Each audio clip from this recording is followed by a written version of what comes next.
Hello, YouTube. Did I just want to make a quick video talking about my farming strat and like my progression through the time arcs? So when I have a fresh character, what I always like to do is I put my first few points into this. We get the early flame sand nodes and the early ember nodes. And you can also definitely consider some early resonance nodes, but it's like not the biggest deal. And the reason why we do flame sand and ember is just in the very start of the game, we just want to get some flame sand and some embers for crafting so we can get to time arc 8 as soon as possible. Because getting to time arc 8 is very easy. You just need a lot of embers and a lot of flame sand to actually craft your gear to tier 2.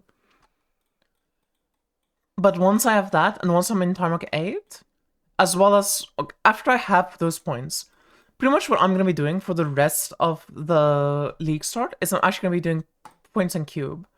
So the obvious first point is we just want to take all of the points that let us spawn cube into have 15 points in cube here. And you might be wondering why cube. It's kind of a weird one, but it feels weird doing cube on league start because essentially what you're doing is half of the maps you don't even roll the cube because you don't reach the cap of 40. And whenever you do a map and you're above the 40 cap on cube, you click the cube at the end, you roll it like twice, and you take whatever you get, and then you go next map. So why the fuck am I doing cube? Cube is one of the very few mechanics that can actually give you FE before you reach time arc 6. As far as I'm aware, if I don't misremember, time arc 6 is like the first time arc in which Flame Elementum can even drop. You can just RNG, you can get a lot of materials from cube early on that will sell for FE, and once you do reach the higher time arc stuff, you can just RNG into like a 50 stack of cube. And it's quite possible and like not that unlikely to do. One recommendation I will give is I think Desire Cores are actually really good to take early on. The only problem you should maybe be concerned about is the Malice Judge. So all of the points that over on this side of the tree will like start spelling Malice Incarnates and Malice Judges and stuff. You're trying to get through the time arcs as soon as possible. Your goal is to reach time arc 7 as fast as possible. You don't want to slow down the map too much, so something like this that is slowing down your map progression is not very good. Whereas something like this, which just gives you Desire Cores, that's pretty awesome. And then as well as that, you can also go into points over here to increase your likelihood of getting Cube of Cravings for more Desire Cores. But yeah, that's what I'll be doing, and I'll pretty much just have 67 points in cube in the early game, and the rest of my points is just gonna be in like generic stuff, like maybe I'll have some beacon nodes, maybe I'll have some Sandlord nodes, maybe I'll just do, you know, God of War just for some speed in the early game.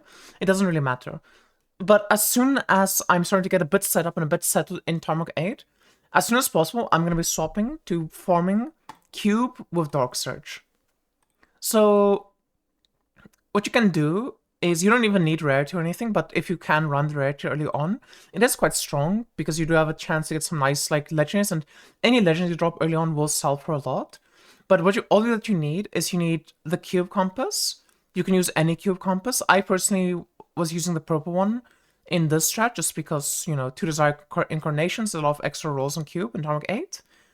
Because you don't get a lot of base quantity, but if you add like mobs, it gives a lot of Desire Cores. Like Desire, yeah, it just gives you a lot of pools to eventually get good slates with and to get Desire Cores with, which is what you're selling. And then the Dark Surge Compass, the purple one, lets you spawn more bosses, and edicts just sell for a lot. Edicts are just free money in this game. This is like more of like a day 2 thing when people are like starting to farm Keegan and things, but edicts are very good to farm.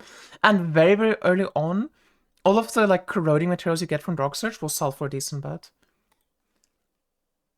And all that you want to do is you just want to spec into Edict of Doom because it's the most expensive edict. You always go for it. Early on, you can also consider going for Amberian cores, but I personally would not recommend this point, even if they do sell for a bit, because they very quickly drop in price. And otherwise, you just kind of take all of the Dark Surge points. There's going to be 2 new points added in the next patch that make non-Dark Surge monsters also give you, like, corrosion. I'm going to experiment with it. I have no idea if it's better or worse. It's just one of those things that, like, I just need the league to come out, then I'll tick it, and if I'm getting more waves or less waves, I'll know if it's good or bad. And then with Cube, it's going to be the exact same thing. We just take all the points in Cube, we just don't have to run the spawn chance anymore. And I would personally say, you can leave judges for, like, completely last until your world's very strong, because they are quite difficult to kill. And you'd rather, like, push, like, Time Rock 8-1 and stuff than, you know, you don't, like, spend 15 minutes on a judge, but if you're one-shotting judges, you could probably just move up in the time works, you know? But you mostly want to prioritize getting Cube, because Cube is going to be your main source of income early on, whereas Dark Surge is just, like, a tiny bonus on top. Dark Surge is just, like, consistent money. It's one of those things that, like, the compass will just pay for itself, the mechanic will just pay for itself, you just constantly get money.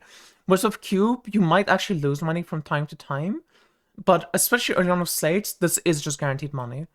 I would only recommend starting to use compasses, though, when you're feeling pretty comfortable and you have some capital, just in case you get unlucky. But, like, you should be fine. It's very profitable to run compasses in this game.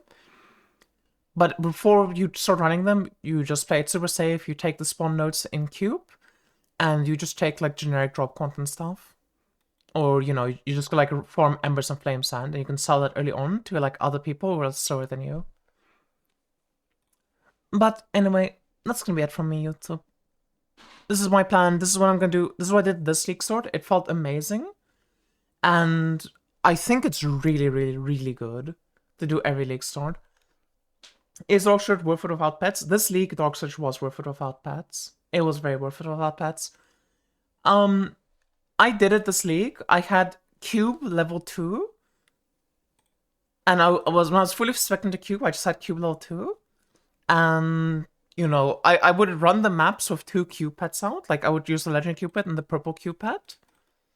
Let's see if I can show my packs first up. Okay, I can't.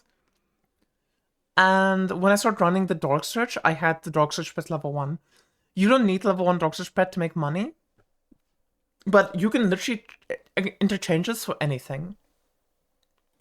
Like, if you don't have the Dark Surge pet and you want to do something else, I personally would be doing Dark Surge. But, like, let's say you have the Q pet and you have, I don't know, you don't have any other pets, right?